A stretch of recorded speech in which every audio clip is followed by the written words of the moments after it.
오늘 주시는 하나님의 말씀은 골로새서 1장 15절에서 20절입니다. 우리 한 절씩 교독하겠습니다. 그는 보이지 아니하는 하나님의 형상이시요 모든 피조물보다 먼저 나신 이시니 만물이 그에게서 창조되되 하늘과 땅에서 보이는 것들과 보이지 않는 것들과 혹은 왕권들이나 주권들이나 통치자들이나 권세들이나 만물이 다 그로 말미암고 그를 위하여 창조되었고 또한 그가 만물보다 먼저 계시고 만물이 그 안에 함께 섰느니라.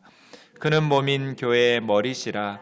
그가 근본이시요 죽은 자들 가운데서 먼저 나신 이시니 이는 친히 만물의 으뜸이 되려 하심이요 아버지께서는 모든 충만으로 예수 안에 거하게 하시고 그의 십자가의 피로 화평을 이루사 만물 곧 땅에 있는 것들이나 하늘에 있는 것들이 그로 말미암아 자기와 화목하게 되기를 기뻐하심이라. 아멘. 자리에 앉으셔서 기도하겠습니다. 사랑하는 주님, 말씀의 등불로 우리의 발걸음을 인도하여 주심을 감사합니다. 힘들고 어려운 이 시기에 특별히 주의 진리의 말씀으로 힘을 얻을 수 있도록 은혜를 베풀어 주옵소서. 미련하고 연약한 종을 주님 손에 맡기옵고 예수님의 이름으로 기도하옵나이다. 아멘.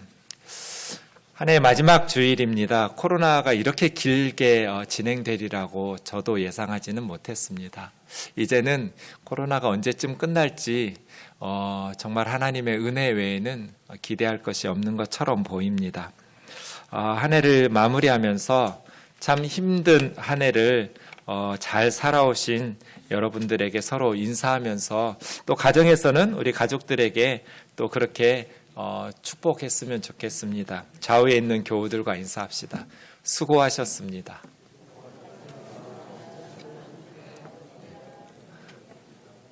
애쓰셨어요. 사시느라고.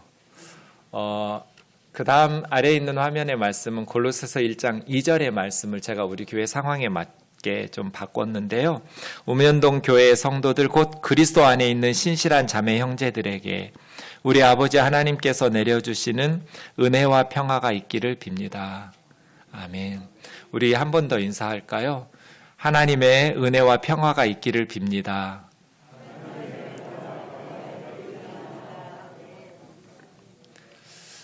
네, 우리가 교회에 나오는 이유는 뭘까요? 돈을 잘 버는 방법을 배우기 위해서 혹은 병을 낫는 방법을 찾기 위해서 좋은 대학이나 직장에 가는 방법을 얻기 위해서 나오는 분은 이제는 없을 것 같습니다. 그럼 교회 왜 나오지? 세 가지 질문과 관련되어 있습니다. 나는 누구인가? 왜? 무엇을 위해서 사는가? 어떻게 살아야 하는가? 교회에서 붙들고 씨름해야 될 질문은 이런 것들입니다.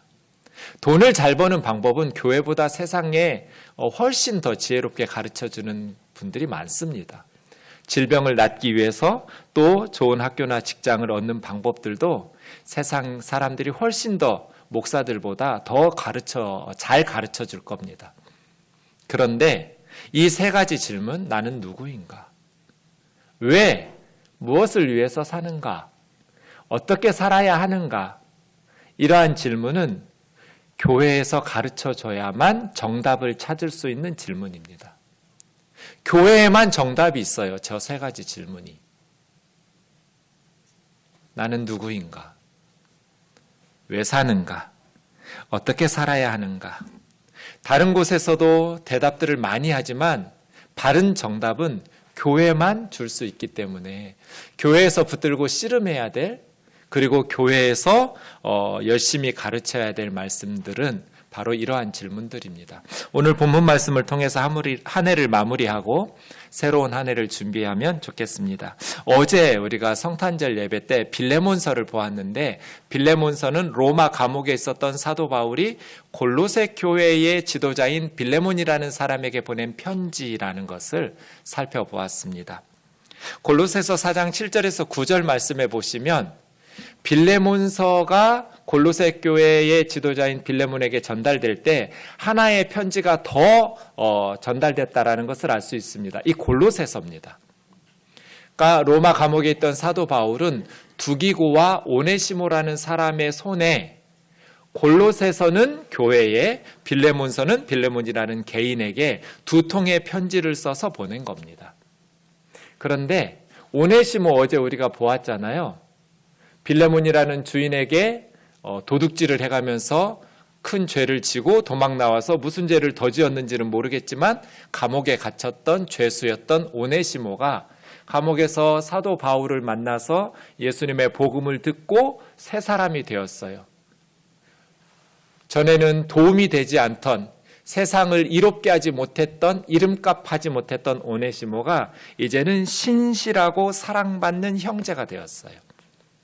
예수님을 만나고 오네시모는 변한 거죠. 네. 두기고와 오네시모라는 사람을 통해서 골로새서 그리고 빌레몬서가 전달되었습니다. 제가 어제 여러분에게 말씀드릴 때 서신서인 편지를 읽을 때 가장 중요한 질문은 이 편지를 왜 썼지라는 거였습니다. 네, 빌레몬서를 왜 썼어요? 오네시모라는 사람을 용서해 달라고.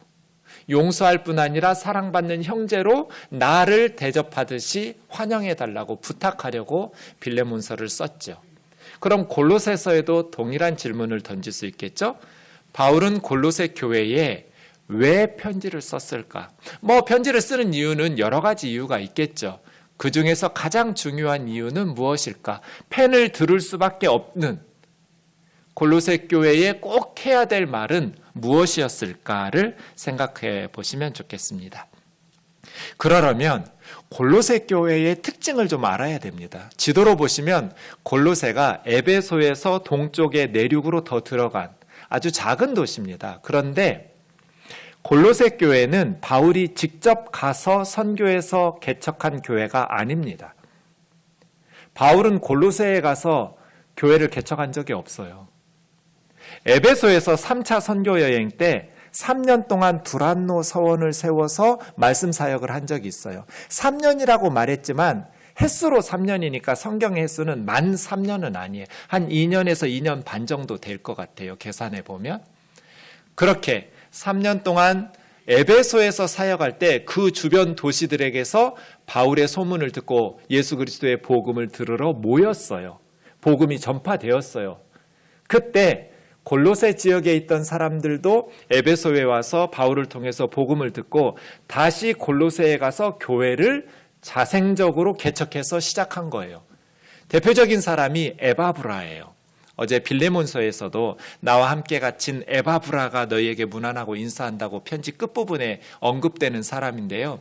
이 에바브라가 골로새 교회를 세우고 말씀을 가르쳐서 교회를 개척한 장본인이 에바브라입니다.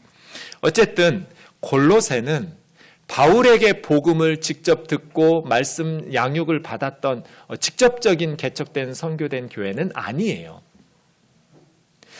그런데 당시 다른 도시들도 마찬가지지만 이렇게 내륙으로 쭉 들어가 있는 작은 도시들은 당시 사람들이 가지고 있는 종교관이 있잖아요. 혼합 종교죠. 다원주의적인 많은 신들을 믿는 다신교 사회예요. 그곳에 예수 그리스도의 복음이 하나님의 아들로 전파되었어요. 그래서 골로새서에는 이단적 가르침, 거짓 선생들의 가르침을 주의하라는 권면이 많이 나와요. 2장 8절에 보시면 누가 철학과 헛된 속임수로 너희를 사로잡을까 주의하라. 사로잡는다는 말은 전쟁의 포로로 사로잡아서 끌고 가는, 포로로 끌고 가서 노예로 부려먹는 그런 단어예요. 어떤 사람도 철학과 헛된 속임수로 너희를 영적인 포로로 끌고 가서 노예처럼 부려먹지 못하게 하도록. 그리스도인들은 어떤 사람의 노예도 되어서는 안 되거든요. 예수 그리스도를 따르는 예수님의 자녀들, 예수님의 제자들로 살아야지 어떤 세상의 가르침이나 어떤 사람의 포로와 노예가 되어서는 안 되거든요.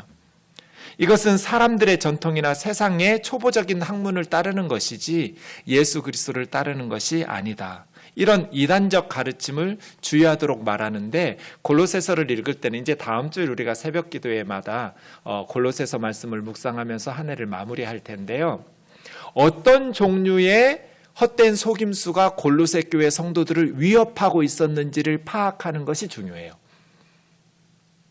무당들은 예수님 믿는 게 쉬워요. 왜냐하면 다신교잖아요. 많은 신들을 다 인정해요.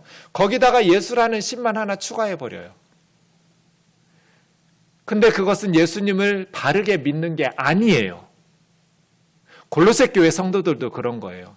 예수님을 듣기 전에 그들의 종교는 다신교예요. 종교 혼합주의죠. 다원주의예요. 거기다가 예수님만 하나 추가한 거예요. 그러니까 골로새서에서 사도 바울은 예수님은 그렇게 믿는 거 아니다. 예수의 유일성, 예수님의 절대성을 강조하고 있는 거예요. 2장 18절과 19절에 보시면 아무도 꾸며낸 겸손과 천사 숭배를 이유로 너희를 정죄하지 못하게 하라. 꾸며낸 겸손과 천사 숭배는 같은 말이에요. 어떻게 우리가 감히 하나님 앞에 직접 예배하고 기도를 할 수 있어? 그건 교만한 거야. 겸손하게 보이죠. 꾸며낸 겸손이에요. 그러면서 천사들을 숭배하고 천사들에게 예배하면, 천사들에게 예배하고 천사들에게 기도하면 천사들이 하나님에게 전달하는 거야. 그럴듯하게 보여요. 그런 어떤 매개체적인 중간의 영적인 존재들에게, 그들에게 경배하고 숭배하면서 너희들이 하나님에게 직접 예배하고 기도하는 것은 잘못된 일이라고 비판하면서 정죄하지 못하도록 하라는 거예요. 그러한 사람들은 교회에서 자기들이 신비적으로 체험한 것, 본 것, 환상을 보았다, 하나님의 음성을 들었다, 아니면 성령의 역사를 경험했다, 기도의 응답을 받았다 하는 어떤 자기들이 체험했던 신비적인 경험, 이것을 의지하면서 육신의 생각, 그건 하나님의 생각도 아니고 성령의 생각을 따르는 것도 아니에요. 헛되이 과장하면서 자기가 경험했던 신앙적 체험을 부풀리면서 성도들에게 자기를 추종하게 만드는 거예요. 그것은 교회의 머리 대신 예수 그리스도를 붙들게 하는 게 아니에요. 바른 목사는 성도들에게 자기를 추종하도록 만들지 않아요. 자기나 이제 자기가 은퇴할 때 되면 자기 아들이나 자기 사위나 이런 식으로 세습하면서 자기가 아니면 교회가 무너질 것처럼 가르치지 않아요. 그거는 교회의 머리 대신 예수 그리스도를 붙드는 게 아니잖아요. 사람을 붙드는 거고 사람을 의지하는데, 이렇게 말하는 것들이 성도들을 영적인 지배하면서 자기들이 신비적인 경험과 응답받았던 것들을 헛되이 부풀려서 과장해가지고 하나님의 백성들, 하나님의 자녀들을 자신들의 노예로 사로잡아 가는 거예요. 이러한 목사들을 기독교식 무당이라고 그래요. 무당은 신을 자기가 독점해요. 그래서 성도들을 성도가 아니죠. 무당에게 나오는 사람들을 뭐라고 해야 되나? 고객들을 협박해가지고 돈을 벌죠. 기독교 무당들은 하나님을 자기가 독점해요. 그래서 영적인 카리스마를 가지고 성도들을 노예처럼, 그것은 머리 대신 예수 그리스도를 붙들도록 하는 목회가 아니잖아요. 가짜예요. 참된 목회와 참된 선교는 머리 대신 예수 그리스도를 붙들도록 인도하죠. 교회는 머리이신 그리스도를 붙들어야지 어떤 영적인 교사들, 영적인 권위자들이 자기들이 본 것과 들은 것들을 헛되이 과장하면서, 그것은 인간적인 방식의 교만인 거잖아요. 하나님의 생각을 따르는, 성령의 뜻을 따르는 게 아니거든요. 골로새 교회에 이런 모습들이 있었어요. 그래서 사도 바울은 예수님은 유일하신 구원자이고 예수님은 절대적인 하나님의 아들이다. 예수 그리스도를 믿는다는 것은 다른 모든 신들이 거짓이고 가짜고 존재하지도 않는 헛된 우상이라는 것을 깨닫고 다 포기하는 것이다. 너희들이 믿고 있는 많은 신들의 예수님만 하나 더 덧붙이는 것이 아니라 예수 유일성, 예수님의 절대성. 현대 기독교만이 유일한 구원의 길이라고 말하는 것은 초보적이고 유치한 신앙이다. 좀 성장하고 너그럽게 다른 종교도 인정하고 더불어 종교가 화목하면서 평화롭게 지내는 것이 더 성숙한 태도 아니냐고 종교다원주의적인 또 혼합주의적인 사상을 요구하고 강요하는 사회적 분위기가 있지요. 이러한 압력에 대해서 예수의 유일성과 절대성을 포기하는 순간 우리는 기독교가 아니에요. 그것은 성경적인 신앙이 아니에요. 더 성숙하고 너그럽고 장성한 종교가 되는 것이 아니라 그것은 기독교 신앙을 포기하는 거예요. 이러한 혼합주의적이고 종교다원주의적인 문화의 홍수 속에서 교회를 성경 위에 바르게 세우기 위해서 필요한 성경 중에 하나가 골로새서예요. 골로새의 도시적 상황이 지금 우리 서울의 상황, 현대인들이 살고 있는 영적인 상황과 비슷하거든요. 이러할 때 우리는 어떻게 성경적인 신앙을 구축해 나갈 수 있을 것인가? 골로새서의 말씀들이 유익할 것이라고 봅니다. 오늘 본문 골로새서 1장 15절에서 20절을 성경학자들은 바울의 기독론의 최고봉이라고 불러요. 기독론이라는 것, 기독이라는 뜻은 그리스도라는 뜻이에요. 그리스도를 한자로 쓴 게 기독이에요. 기독교, 이 말은 그리스도교 그런 뜻이에요. 그리스도라는 말을 이스라엘 말로 말하면 메시아이죠. 그래서 이스라엘 사람들 중에 예수님을 믿는 크리스찬들을 메시아닉 주, 메시아를 믿는 유대인 이렇게 부르는 것이죠. 메시아, 그리스도. 바울의 그리스도론, 예수님은 누구신가, 그리스도는 누구신가에 대해서 가장 잘 설명한 바울 서신이 바로 이 부분이라고 말해요. 바울의 기독론의 최고봉, 위대한 신앙 고백이면서 세상에서 가장 아름다운 찬송시 같아요. 골로새서 1장 15절에서 20절 예수님은 누구신가 라고 말할 때 골로새서 1장 15절에서 20절을 찾아 읽어주면 돼요. 예수는 어떤 분인가? 바울의 기독론 두 부분으로 이루어져 있어요. 15절에서 17절은 예수님은 하나님의 아들이시다. 그리고 18절에서 20절은 예수님은 교회의 머리이시다. 예수님은 누구신가? 하나님의 아들이다. 예수님은 누구신가? 교회의 머리다. 먼저 앞부분부터 살펴보겠습니다. 15절에서 17절 같이 읽겠습니다. 시작. 그는 보이지 아니하는 하나님의 형상이시요 모든 피조물보다 먼저 나신 이시니 만물이 그에게서 창조되되 하늘과 땅에서 보이는 것들과 보이지 않는 것들과 혹은 왕권들이나 주권들이나 통치자들이나 권세들이나 만물이 다 그로 말미암고 그를 위하여 창조되었고 또한 그가 만물보다 먼저 계시고 만물이 그 안에 함께 섰느니라. 아멘. 예수님은 보이지 아니하는 하나님의 형상. 보이지 않는 하나님. 왜요? 우주보다 크신 분이에요. 초월성. 그 우주보다 크신 보이지 않는 하나님이 보이는 사람이 되신 분이 예수님이에요. 보이지 않는 하나님이 보이는 사람의 모습으로 세상에 오셨어요. 내재성이라고 그래요. 이 세상에 오셨어요. 그래서 예수님은 유일한 구원자예요. 인류를 구원하려면 두 가지 자격 조건이 있어요. 초월성과 내재성이에요. 우주보다도 크신 초월성이 있어야 인간을 구원해 줄 수 있어요. 자기 자신도 구원하지 못하는 무능한 인간이 어떻게 세상을 구원할 수 있겠어요? 초월성이 없으면 사람을 구원할 수가 없어요. 우주보다도 큰 능력, 지식과 지혜, 사랑과 은혜가 있어야 사람들을 구원할 수 있는데 인간은 초월성이 없어요. 그래서 사람은 구원자가 될 수 없어요. 다른 종교는 구원자가 없어요. 제가 그리스도인이어서 기독교에만 예수님만 구원자라고 말하는 게 아니에요. 다른 종교에서 주장하는 내용들을 진지하게 인정하니까 그런 결론이 도출돼요.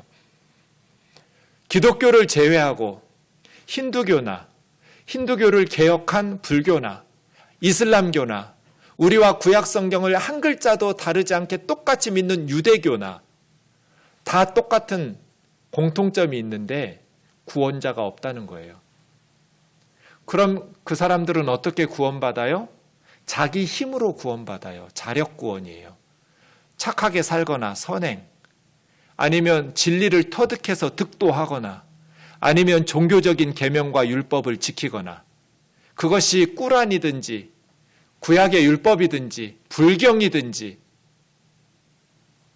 자기들의 종교들의 계명을 자기가 지켜서 착하게 살아서 종교적으로 순종하면서 살아서 진리를 터득하고 살아서 다 자력구원이잖아요. 자기 힘으로 구원받는 거예요. 기독교만 달라요. 그래서 기독교는 제대로 복음을 전하면 욕먹어요. 말이 돼? 아무리 착하게 살아도 예수 믿지 않았다고 지옥 보내고, 아무리 못한 짓 하면서 죄 짓고 살아도 예수 믿었다고 천국에 가? 그게 말이 돼? 복음을 제대로 전하면 이런 공격을 받는 거예요. 그게 기독교예요. 어쩔 수 없어요. 기독교만 율법을 지켜서 성경대로 살아서 구원받는다고 말하지 않아요. 인간의 선행이나 지식이나 인간의 종교적 계명을 순종함으로 구원받는다고 가르치지 않는 유일한 종교가 기독교예요. 구원은 하나님의 선물이라고, 예수 그리스도를 믿음으로 구원받는다고. 왜냐하면 예수님만 구원자이기 때문이에요. 구원자가 되려면 우주보다도 크신 초월성이 있어야 돼요. 그런데 그분이 우주보다도 크신 초월성을 가지고 있다고 해도 사람들을 위해서, 사람들의 죄를 구원하기 위해서 이 세상에 오시는 내재성이 없으면 구원자가 될 수 없어요. 이슬람교의 알라신이나 유대교의 여호와 하나님이나 다 창조주의고 심판주의인 초월성은 있어요. 그런데 내재성이 없어요. 사람을 구원하러 세상에 오신 적이 없어요, 그분들이. 그래서 구원자가 될 수 없어요. 그럼 어떻게 구원받아? 사람들이 착하게 살아서, 무슬림 같으면 죽어서 저울에 달아봐요. 꾸란 지킨 게 많으면 천당, 어긴 게 많으면 지옥이에요. 다 자기 행위잖아요. 자력구원이잖아요. 세상의 모든 종교의 공통점, 인간이 스스로의 노력으로, 스스로의 행함으로, 자력으로 구원받는다. 기독교의 구원관하고 다르죠. 그래서 저는 기독교는 종교 중에 하나라고 생각하지 않아요. 다르니까요. 그럼 친구들이 물어요. 그럼 기독교는 뭐야? 종교가 아니고? 그럼 제가 말해요. 진리다. 기독교는 진리고 다른 종교들은 그냥 종교다. 기독교를 종교 중에 하나라고 취급하지 마라. 주장하는 내용이 다른데 어떻게 같이 취급할 수 있어요? 그냥 손가락질하고 말도 안 된다고 집어치우라고 비난하는 건 괜찮아요. 그런데 같이 친구인 척 종교다원주의로, 혼합주의로 몰고 가려는 것은 그건 정직한 게 아니에요. 성경이 그렇게 말씀하시지 않으니까요. 왜? 예수 그리스도의 정체성이 달라요. 예수님은 보이지 않는 하나님의 형상, 초월성과 내재성을 동시에 가지신 분이에요. 우주를 창조하신 하나님이 우리를 구원하려고 사람의 모습으로 오신 분이에요. 하나님이에요. 하나님의 현현, 하나님이 인간의 모습으로 나타나신 분이에요. 모든 피조물보다 먼저 나신 이라는 표현 때문에 초대교회에 아리우스라는 이단이 등장했어요. 예수도 모든 피조물보다 먼저 나시긴 했지만 먼저 나셨으니까 피조물이다. 바울이 예수님을 피조물이라고 생각했을까요? 그렇게 해서 쓸 리가 없어요. 그 바로 이어지는 16절 보세요. 만물이 그에게서 창조되되 예수님은 피조물이 아니라 창조주죠. 바울이 15절 하반절에서 피조물보다 먼저 나셨다라고 말하는 이유는 모든 피조물보다 먼저 존재하고 계셨다라는 거예요. 그래서 17절 보세요. 그가 만물보다 먼저 계시고 이 말하려는 거예요, 바울은. 예수님은 2000년 전에 태어났지만 2000년 전에 태어난 그분은 그때부터 존재하기 시작한 분이 아니라 모든 우주 만물보다, 모든 피조물보다 먼저 계셨던 분이다. 창조주로서 계신 분이죠. 우주가 만들어지기 전부터 모든 피조물, 하늘에 있는 천사들이나 땅에 있는 사람들이나 온 우주의 피조물들이 만들어지기 전부터 만물보다 먼저 계셨던 분이다. 어떻게? 창조주로. 바울이 말하는 고백은 이거지, 아리우스가 말하는 것처럼 예수도 피조물이다 이 말하려는 게 아니에요. 예수님은 모든 피조물보다 먼저 계셨어요. 만물이 예수님을 통해서 창조되었어요. 하늘과 땅에 있는 것, 보이는 것과 보이지 않는 것, 왕권들, 주권들, 통치자들, 권세들, 땅에 있는 권세이든 하늘에 있는 천사들이든 어떤 신적 계급들이든 이 모든 보이는 것과 보이지 않는 모든 만물을 예수님이 창조하셨어요. 예수님 없이 만들어진 건 하나도 없어요. 그럼 사탄도 예수님이 만들었나요? 네, 예수님이 만들었어요. 예수님이 사탄을 만든 건 아니에요. 천사를 만들어 놨는데 자기 지위를 지키지 않고 타락해서 사탄 된 거예요. 예수님 없이 존재하는 건 아무것도 없어요. 자기 스스로를 창조한 피조물은 아무것도 없어요. 보이는 것과 보이지 않는 모든 것은 다 예수님이 만드셨어요. 예수를 믿든지 안 믿든지, 이 사실을 인정하든지 인정하지 않든지 하늘과 땅에 있는 모든 것, 보이는 것과 보이지 않는 모든 것들은 다 예수님이 만드셨어요. 만물이 다 그로 말미암고, 이 말은 그를 통해서 만들어졌다는 뜻이에요. 만물이 예수님을 통해서 만들어졌고, 그리고 만물은 예수님을 위해서 만들어졌어요. 뜻없이 존재하는 피조물은 하나도 없어요. 예수님을 위해서 만들었어요. 만물보다 먼저 계셨고 만물이 그 안에 함께 섰느니라. 예수님 안에 함께 섰다라는 것은 예수님이 붙들고 계신다는 뜻이에요. 예수님은 만물을 창조하셨을 뿐 아니라 만물을 유지하도록 붙들어 주시는 분이에요. 예수님이 우리를 붙들어 주시지 않으면 우리는 1초도 살 수가 없어요. 우리 스스로 2021년 살아온 게 아니에요. 예수님 안에서 예수님이 함께 붙들어 주셨기 때문에 우리가 서서 살아 있었던 거예요. 예수님은 우리를 만드셨을 뿐 아니라 우리를 붙들어 주시고 유지하시는 분이에요. 2022년 우리 힘으로 살아가는 거 아니에요. 예수님이 붙들어 주시기 때문에 예수님 안에서 만물은 함께 서 있는 거예요. 너무나 아름다운 신앙 고백이에요. 바울 기독론의 최고봉이죠. 예수님은 누구신가? 보이지 아니하는 하나님의 형상이시다. 온 우주 만물보다 먼저 계신 분이시고 만물이 다 예수님에게서 창조되어서 하늘에 있는 것이나 땅에 있는 것이나 보이는 것이나 보이지 않는 모든 것들이 다 예수님을 통해서 창조되었고 예수님을 위해서 창조되었다. 예수님은 창조하실 뿐 아니라 모든 만물을 붙들고 계시고 예수님 안에서 함께 모든 만물은 서서 유지되고 있다. 예수님 없이 존재하는 것은 아무것도 없고 예수님 없이 살아갈 수 있는 피조물도 아무것도 없어요. 나는 누구인가? 왜 사는가? 어떻게 살아야 하는가? 이 설교대에 있는 물건들이 자기들끼리 토론하고 학회를 열고 세미나 해도 답 안 나와요. 이 물건들을 만든 사람을 알아야 돼요. 마이크는 목소리를 크게 전달하려고 만들었지? 종은 소리를 울리려고 만들었지? 만든 창조주를 알아야 내가 누구인지, 왜 사는지, 어떻게 살아야 되는지 답을 찾을 수 있어요. 그래서 이 세 가지 질문은 교회에서만 정답을 가르쳐 줄 수 있다는 거예요. 골로새서 1장 15절에서 17절이 필요하기 때문이에요.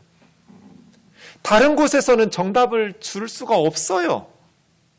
아무리 인간들끼리 모여가지고 학회를 열고 세미나를 열고 산속에 들어가서 돌을 닦아도 내가 누구인지, 왜 무엇을 위해서 살아야 하는지, 어떻게 살아야 하는지 답이 안 나와요. 골로새서 1장 15절에서 17절을 가야 답이 나와요. 내가 누구예요? 예수님이 만드신 존재예요. 예수님이 만드신 하나님의 자녀예요. 내가 이 세상에 존재하는 것이 예수님이 원하셨기 때문이에요. 엄마 아빠가 성적인 범죄를 저질러가지고 태어난 것 같지만, 내가 죄의 산물인 것 같지만 아니요. 예수님이 만드신 거예요. 예수님은 내가 세상에 살아가기를 원하셨기 때문에 나를 지으신 거예요.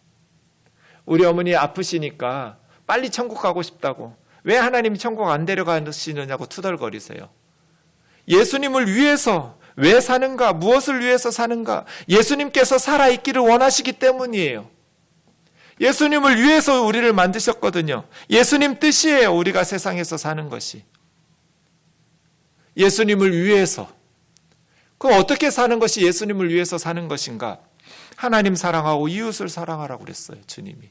너희 중 지극히 작은 자 하나에게 한 것이 나한테 하면서, 내가 굶주릴 때 먹을 거 주고, 목마를 때 마실 거 주고, 헐벗을 때 입을 옷 주고, 병들었을 때 찾아와 돌봐주고, 감옥에 있을 때 찾아와 챙겨주고, 그것이 나한테 한 거라고 주님 말씀하셨어요. 우리를 지으신 예수님을 알아야 내가 누구인지, 왜 사는지, 어떻게 살아야 되는지 정답이 나와요. 이 주님을 모르니까 위대한 과학자들도 이상한 소리 하는 거예요. 스티븐 호킹이 위대한 설계라는 책에서 이렇게 말해요.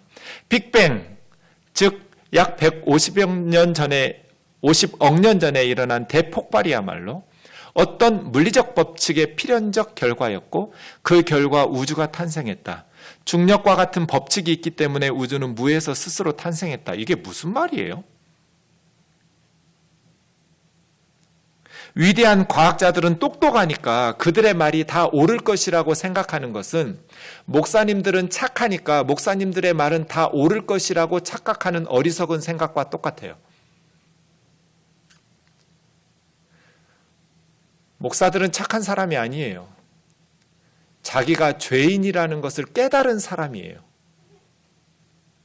사람들에게는 소망이 없고 오직 예수님에게만 소망이 있다는 것을 깨달은 사람들, 내가 죄인이라는 것을 남들보다 더 철저하게 깨달은 사람들, 예수 그리스도 외에는 나에게 소망이 없다는 것을 더 뼈저리게 깨달은 사람들이 목사하는 거예요.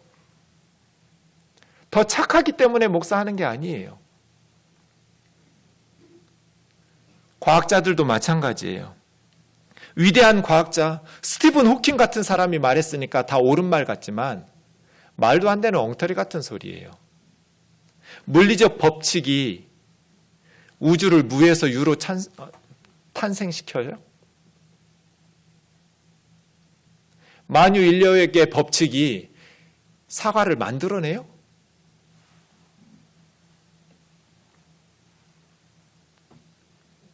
어리석은 소리예요. 물리적 법칙 혼자서는 아무것도 창조할 수 없다. 그것은 어떤 주어진 조건에서 일상적으로 벌어지는 특정 현상을 설명할 뿐이다. 옥스퍼드의 존 레녹스가 맞는 말 한 거 아니에요? 물리법칙이 세상을 어떻게 창조해요? 그래서 어떻게 살아요? 이런 말은 맞죠. 호킹이 옛날에는 천둥이 치면 신이 노했다라고 해석했지만 이제 더 이상 우리는 그렇게 해석할 필요가 없다. 맞는 말이죠.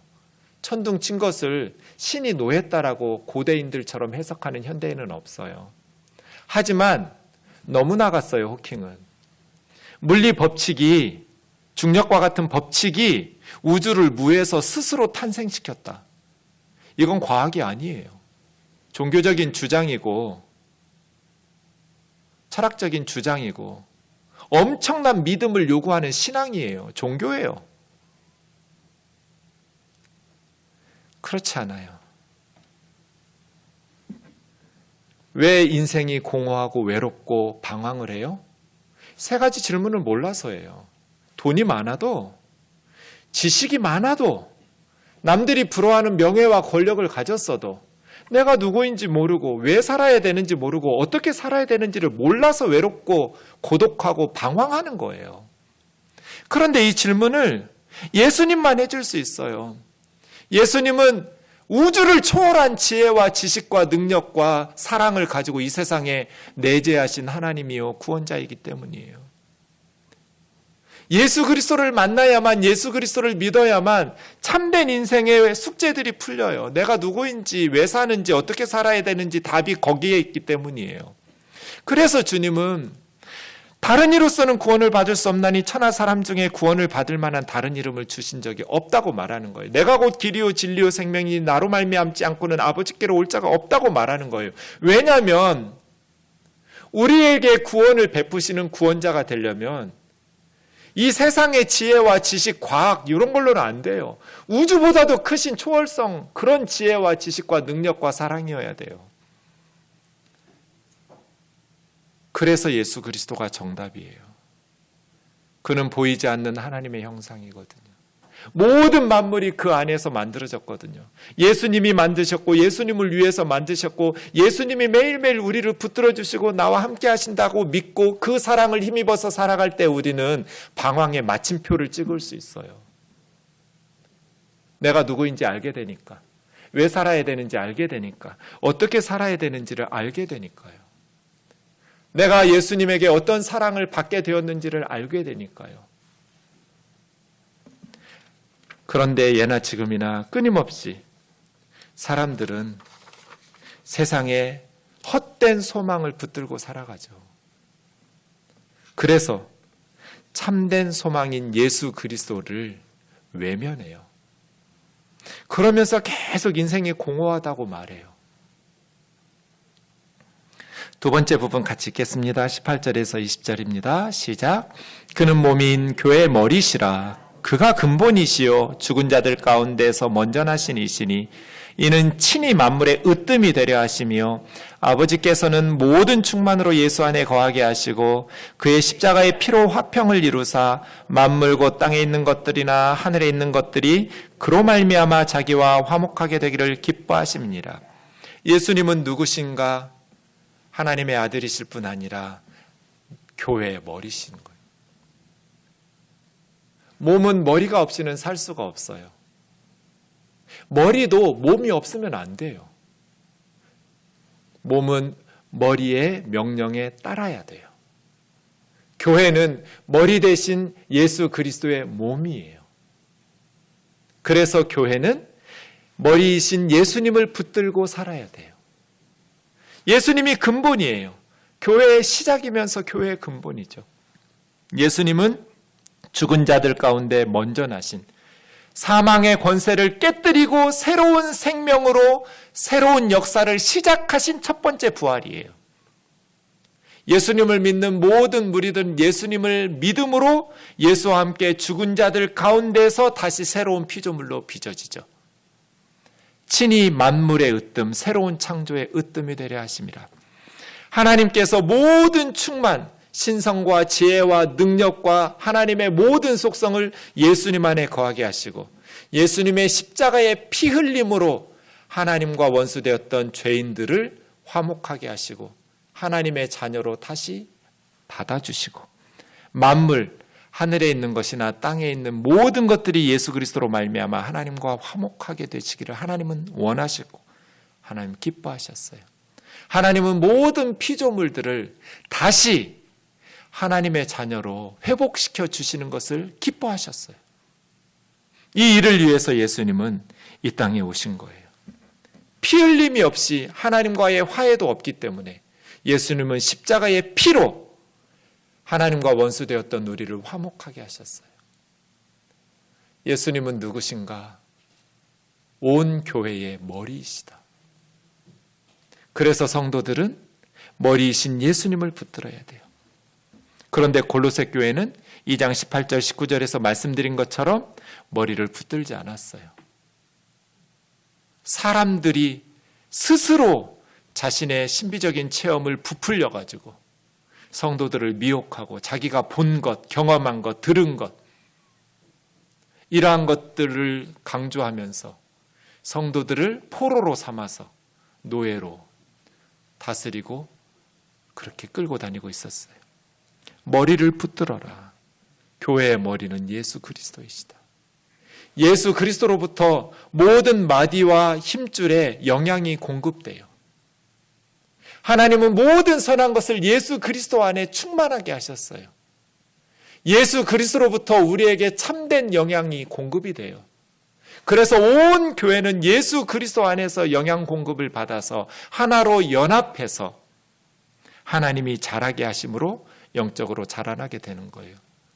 새해 우리 우면동 교회가 머리 대신 예수 그리스도를 더 굳게 붙잡고 예수님으로부터 공급되는 영향을 힘입어서 하나로 똘똘 뭉쳐서 이 어려운 상황들을 이겨낼 수 있기를, 믿음으로 승리할 수 있기를 주의 이름으로 축원합니다. 예수를 붙들어야 돼요. 머리 대신 예수 그리스도를 붙들어. 그래야 교회가 살고 성도가 살고 가정이 살고 나라가 사는 거예요. 예수 그리스도를 붙들 때 우리가 어떻게 되나요? 21절부터 보세요. 전에 악한 행실로 멀리 떠나 마음으로 원수되었던 너희를 하나님과 원수되었어요.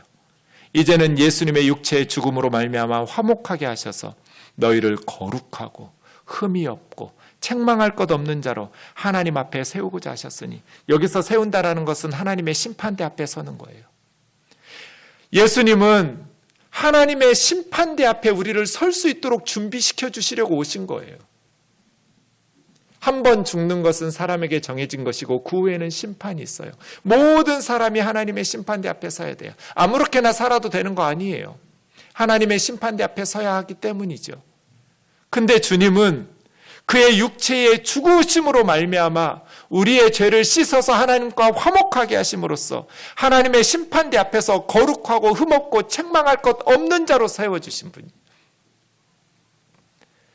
만일 우리가 믿음 안에 거하고 그 믿음의 터 위에 굳게 서서 우리가 들은 바 복음의 소망에서 흔들리지 않으면, 십자가와 부활, 예수 그리스도의 복음의 소망에서 흔들리지 않고 굳게 붙들고 믿음 안에 거하면 우리는 하나님 앞에서 거룩하고 흠이 없고 책망할 것 없는 자로 서게 될 거예요. 내가 착하게 살아서가 아니에요. 예수 그리스도의 죽으심으로 말미암아 우리가 하나님 앞에 서서 하나님의 자녀로 영접, 환영 받게 될 거예요. 이 복음은 천하 만민에게 전파되었고 바울은 이 복음의 일꾼이 되었다라고 말합니다. 말씀을 맺겠습니다. 여러분 누구입니까? 왜 사세요? 어떻게 살고 계시나요? 한 해를 마무리하고 새해를 준비하면서 나는 누구인가? 왜, 무엇을 위해서 사는가? 어떻게 살아야 하는가?